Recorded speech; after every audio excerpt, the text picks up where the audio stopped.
Voilà. Ça fait juste 24 heures que je suis parti de Brest. C'est vrai que ça a été tout de suite une nuit assez difficile. J'ai pas été très bavard pendant la nuit et le départ toujours aussi émouvant et difficile à gérer. Cette espèce d'émotion mêlée d'appréhension et d'instant et d'instantané. Tout se mélange, tout s'accélère et il faut tout de suite... J'ai à peine vu d'ailleurs les Zodiacs disparaître, qu'il n'y avait plus personne autour de moi. Il n'y avait plus que l'hélico qui est venu après, un petit peu plus tard, et puis très vite je me suis retrouvé tout seul, voilà. Et par contre la nuit a été assez agitée, avec de nombreux cargos.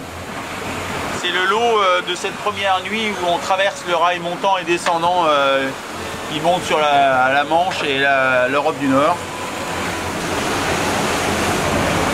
Ça fait effectivement tout de suite beaucoup de choses à gérer. Je me suis fait quelques empannages un peu chauds, dont un, j'ai cru que j'allais casser les lattes. Et j'ai évidemment pas dormi du tout depuis que je suis parti. J'ai réussi à me restaurer, ça c'est plutôt une bonne nouvelle. Habituellement j'ai du mal à manger le premier jour. Et là j'ai réussi à manger. Et là ça déboule. Hein. Là, le compteur il est avec des chiffres qui avoisinent les 30 nœuds régulièrement. Il suffit que je filme pour que évidemment ça passe à 15 nœuds. Mais bon. Là je suis sous Gennaker, 2 rings. Il y a quelques belles vagues.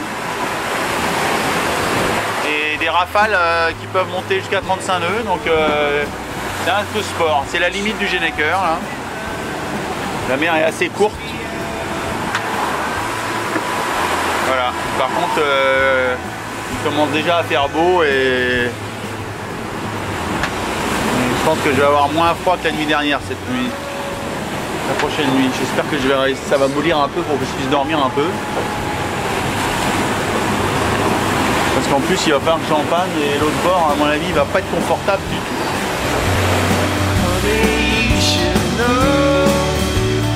I could never go.